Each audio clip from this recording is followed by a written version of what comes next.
On va pas perdre de temps, je suis invité à un événement tout le week-end sur Angers, mais il est temps quand même de faire vite fait un petit débrief de Real Valencia.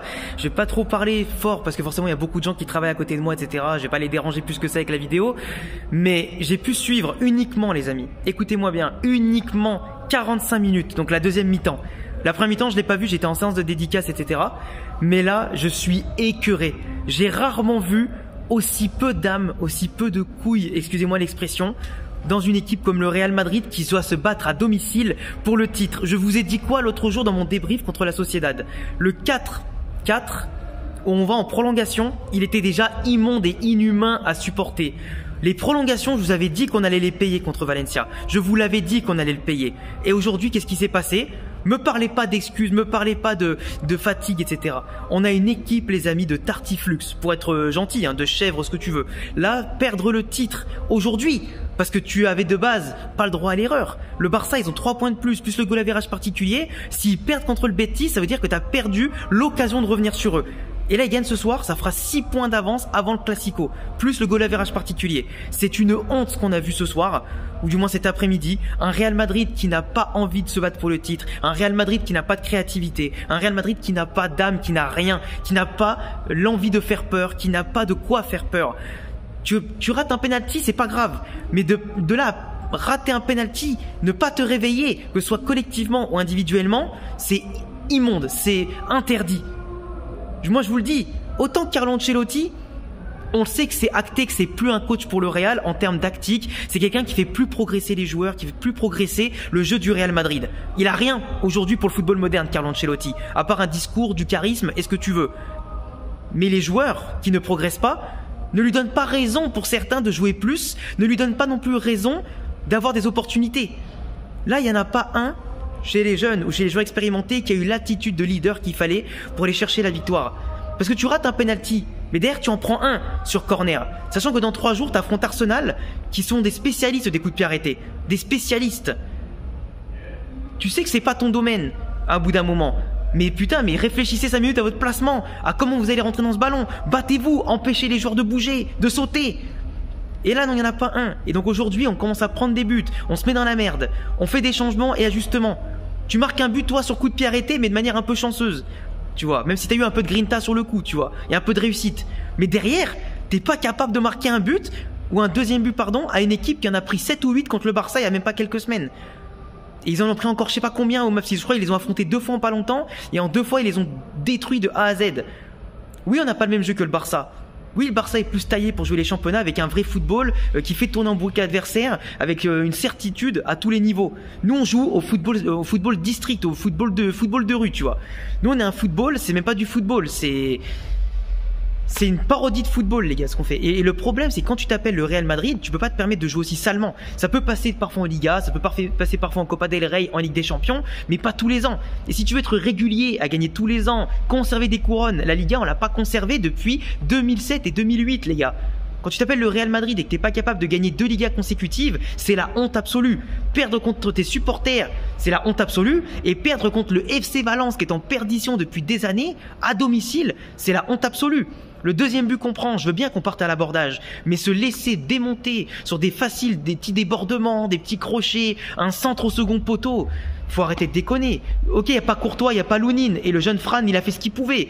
Mais là, sur les buts, qu'est-ce que tu veux qu'il fasse? Qu'est-ce que tu veux qu'il fasse sur les buts en question? Il est totalement abandonné, le jeune. Donc pour sa première au Bernabeu, sa première en équipe pro, il se fait fusiller 2 fois et on perd.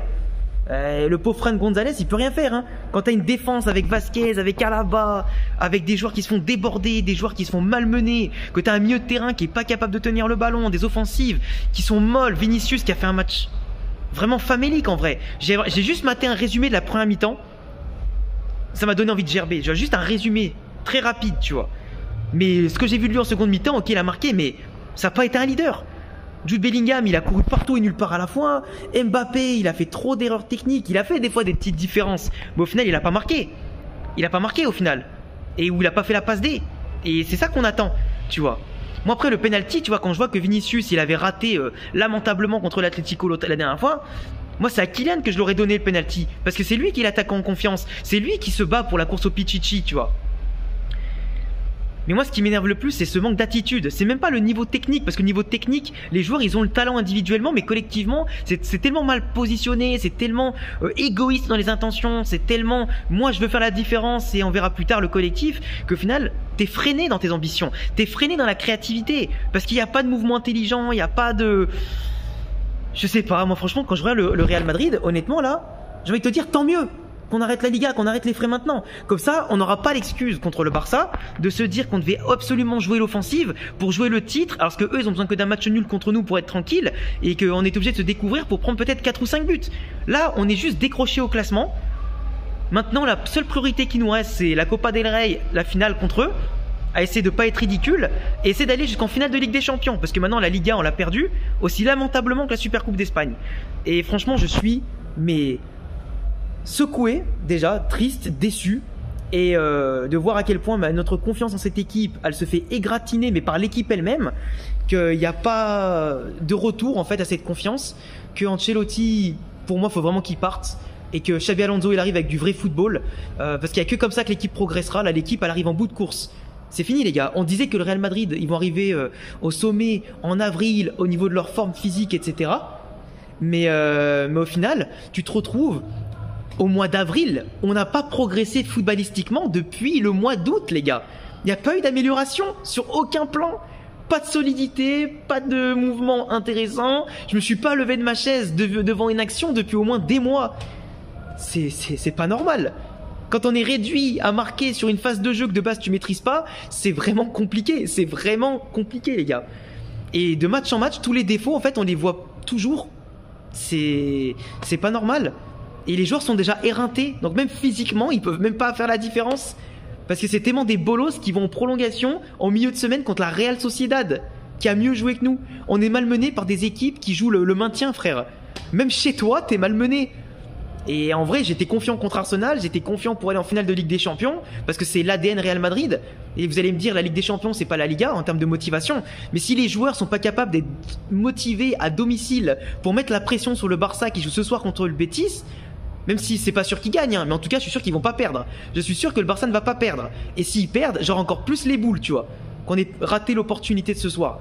Et franchement, je vous dis que ce soit les leaders, donc les 4 fantastiques, dont Rodrigo qui est rentré en seconde mi-temps, qui a pas fait de spéciale différence, il était même parfois lent dans les prises de balles, même quand il jouait à gauche en poste préférentiel, c'était compliqué, tu vois. Mais quand tu fais appel à Hendrick et Arda Güler, qui sont en manque de rythme et de temps de jeu, dans un match où maintenant t'en avais besoin, on a vu la différence dans les bons choix où Hendrick à un moment donné il déborde, il tombe par terre, il se relève et il fait le pire choix possible sur le centre en retrait, tu vois. Au lieu de la mettre sur les joueurs dans la surface au 6 mètres centre en retrait, non, il va te la mettre sur le gardien. Tu vois, c'est plein de choix comme ça, de la précipitation, de la mauvaise intelligence, etc. Que ce soit des jeunes joueurs, des remplaçants ou des titulaires, qui est aberrante. Au-delà du 11 de départ qui était quand même pas mal, c'est que ce 11 de départ là tu gagnais pas.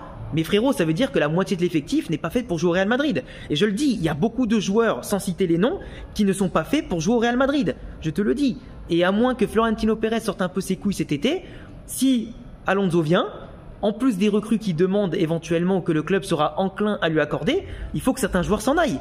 Et il faut faire un petit ménage. Je préfère des joueurs qui sont peut-être moins clinquants sur le papier, mais en tout cas qui se battent. Plutôt que des mecs qui ont des noms, qui ont ce que tu veux, et qui se battent pas. T'es au Real Madrid, tu dois te battre à tous les matchs. 90 minutes, tous les matchs, tous les 3 jours. Si t'es pas capable de le faire, tu joues pas au Real Madrid. Va jouer à Retafe, frère. Et c'est vrai, c'est la vérité. Arrêtez de sortir des excuses. Là, aujourd'hui, ce match-là, me sortez pas qu'en face, le gardien, il était Neuer Prime. Me sortez pas que... Non, y a rien. Y a pas d'excuses. Les Madrilènes qui me sortent des excuses, vous êtes des faibles. Vous êtes des faibles. Comme les joueurs qu'on a sur le terrain, finalement. Et pour moi, c'est ça. On a été honteux, catastrophique. Bravo au Barça pour le titre si en plus il gagne ce soir. Et puis voilà. Donc, bref, je vous poste la vidéo dès que je peux avec la connexion internet que j'ai. Et je vous ferai une miniature plus stylée plus tard. Mais en tout cas, passez une excellente soirée, mes les amis. Moi, j'ai encore du taf qui m'attend avec l'événement actuel. Et puis, on se retrouve très vite pour de prochaines vidéos. Ciao!